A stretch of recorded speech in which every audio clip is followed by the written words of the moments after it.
आपको जॉब नहीं मिलेगी। ग्राउंड रियलिटी थोड़ी सी अलग होती है। तो सबसे अच्छी तनख्वाह मैं बात करूँ तो आप रशिया के अंदर 15 घंटे 16 घंटे मैक्सिमम आपको काम करना पड़ेगा, लेकिन फिर वो मीडिएटर आपके पैसे खा जाता है।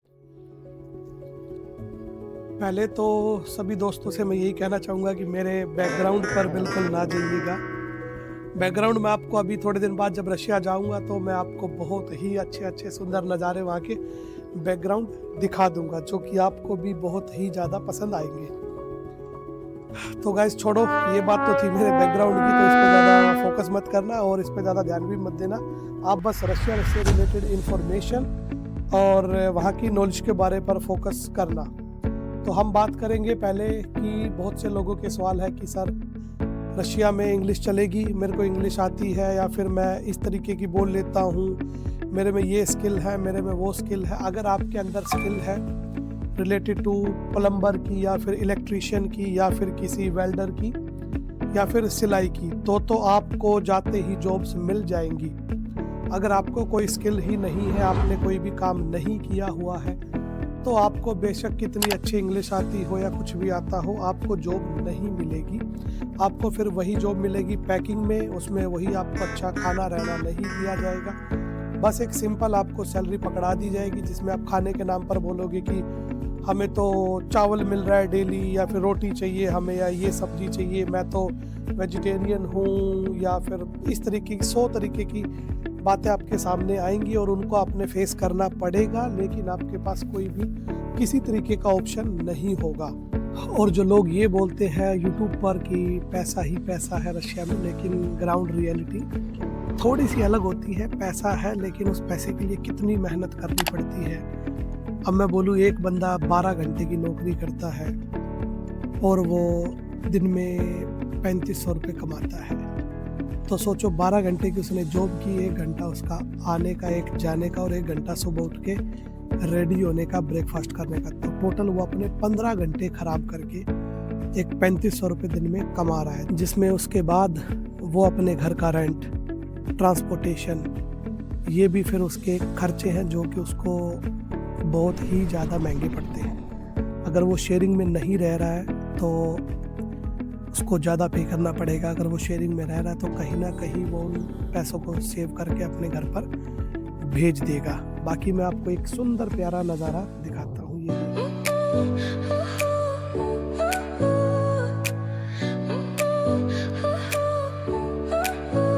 Your smile lit up like a sunrise glow, touch so soft where the seasons flow. We met where the stars take their flight.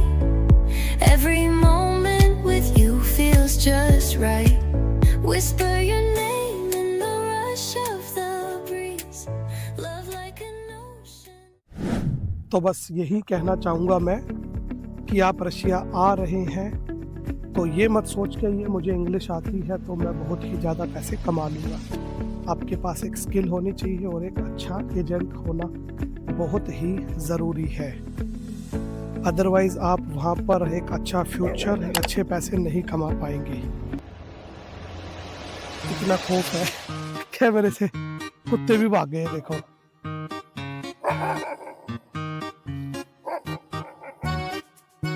ये देखो, मैं उसको दिखा रहा हूँ और वो भाग रहा है। ये देखो।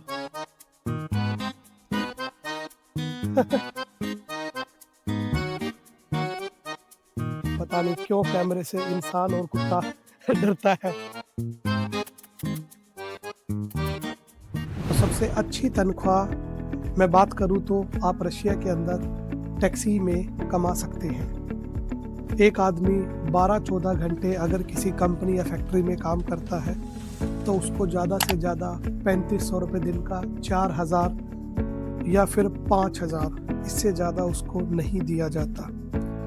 लेकिन अगर आप वही 12 घंटे टैक्सी चलाते हो तो मैं गारंटी के साथ आपको बोल सकता हूँ कि आप एक दिन में 10,000 मिनिमम कमा सकते हैं। अगर आपको मेरी बात पर यकीन नहीं हो रहा है तो मेरे इंस्टाग्राम पर जाइए, जोनी इन रशिया। ये मेरे यूट्यूब में भी उसका लिंक आपको मिल जाएगा पेज पर, आप जाइए और वहाँ पर देखिए। मैंने वहाँ पर अपनी टैक्सी की वीडियोस डाली हुई हैं, जिससे कि आपको यकीन हो जाएगा कि वाकई में ही लोग इतने पैसे वहाँ पर कमा रहे हैं। ये मैं बस बात कर रहा हूँ एक इकोनॉमी और कंफर्ट क्लास की। वहाँ पर टैक्सियाँ 4 क्लास की होती हैं, इकोनॉमी, कंफर्ट, कंफर्ट प्लस और बिजनेस, और उसके ऊपर भी है प्रीमियम क्लास। तो बेसिकली ये 4-5 क्लासेस ही होती हैं। उसके लिए आपको क्या करना पड़ेगा? टैक्सी ड्राइविंग के लिए कोई भी आपको इंडिया से लाइसेंस नहीं देगा, या फिर कोई भी आपको इंडिया से टैक्सी का वीज़ा नहीं देगा। टैक्सी का कोई वीज़ा नहीं होता है। आपने रशिया ही जाकर पढ़ाई करनी पड़ेगी लैंग्वेज की। उसके बाद आप टैक्सी के लिए एलिजिबल हो जब आप अपना लाइसेंस बनवा लोगे। अगर मैं बात करूं दूसरी जॉब्स की, तो दूसरी जॉब्स में फिर हाई पे होता है, इंजीनियर या फिर कोई इलेक्ट्रीशियन या फिर अपना वेल्डर। क्योंकि वेल्डर का भी मैंने बहुत लोगों से सुना है, कम से कम 1,20,000 या 1,25,000 रुपये अपना मिल जाता है, अगर मैं INR में बात करूं तो। वहीं पर कंपनी उनको रहने खाने की सुविधा भी देती है, लेकिन उसका प्रोसेस के लिए आपको कोई अच्छा एजेंट जिस पे आप भरोसा कर सकते हो, या फिर कोई ऐसा बंदा जो ऑलरेडी वहाँ पर उस कंपनी में काम कर रहा हो, उससे आपकी मुलाकात या उससे आप जैसे तैसे करके बातचीत कर पाओ, यही ज़रिया है आप ऐसी अच्छी कंपनीज़ में ज्वाइन हो सकते हैं।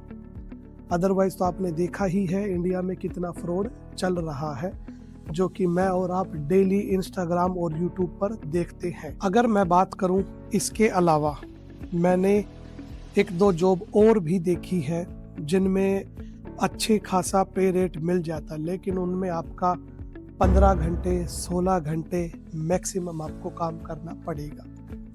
कुछ जॉब्स हैं जैसे स्कैनिंग की जॉब है, जिनमें आपका टारगेट बेस होता है या फिर स्कैन बेस होता है। जैसे आपने इधर अमेज़न और अपना फ्लिपकार्ट होता है, इनके वेयर हाउसेज होते हैं जहाँ पे प्रोडक्ट स्कैन करते हैं।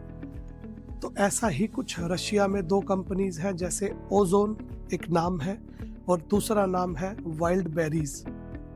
ये दोनों कंपनीज में भी अच्छे खासे पैसे मिलते हैं, लेकिन ये भी सुनने में आता है कि अगर किसी के थ्रू आप इनमें लगते हैं या आपके पास डॉक्यूमेंट्स नहीं है तो आपको लोग लगवा देते हैं, लेकिन फिर वो मीडिएटर आपके पैसे खा जाता है और आपको तनख्वाहें नहीं दी जाती हैं। ऐसा मेरे को बहुत ही ज़्यादा सुनने में आया है, और ये ऐसी धांधलेबाजी मॉस्को में बहुत ही अच्छे लेवल पर चल रही है। क्योंकि मेरे को डेली इंस्टाग्राम पे लोगों के मैसेज आते हैं कि सर इसमें तो पैसे नहीं मिलते, इसमें ये नहीं मिलता, लेकिन सब सिटी वाइज का भी फ़र्क होता है और आपके मीडिएटर पर भी बहुत ज़्यादा ये चीज़ें डिपेंड करती है। मैं पीटर्सबर्ग में रहता हूँ, मैंने वहाँ पर देखा है बहुत से लोग उसमें काम करते हैं। कुछ लोग 3500 रूबल पर 12 घंटे की शिफ्ट करके आते हैं, तो वहीं पर कुछ लोग टारगेट बेस पर काम करते हैं, जो कि पर स्कैन का 1.8 रूबल कमाते हैं, और वो दिन में 3000 से 4000 का टारगेट कर देते हैं। फॉर एग्जांपल, अगर उन्होंने 4000 का टारगेट किया तो उनका एक दिन का 7200 रूबल बनता है, जबकि उसी को मैं अगर INR में कन्वर्ट करूं तो वो बनेगा आपका 8300 रुपया एक दिन का। तो इसमें भी नो डाउट बहुत अच्छी तनख्वाह है ये भी, लेकिन उसी के साथ साथ आपको इसमें 15 घंटे 16 घंटे भी आपको काम करना पड़ सकता है। तो दोस्तों आज की वीडियो में बस इतना ही। वीडियो पसंद आए तो वीडियो को लाइक करना, चैनल को सब्सक्राइब करना और बेल आइकन का बटन दबाना मत भूलिएगा। तो मिलते हैं दोस्त नेक्स्ट वीडियो में। Bye bye.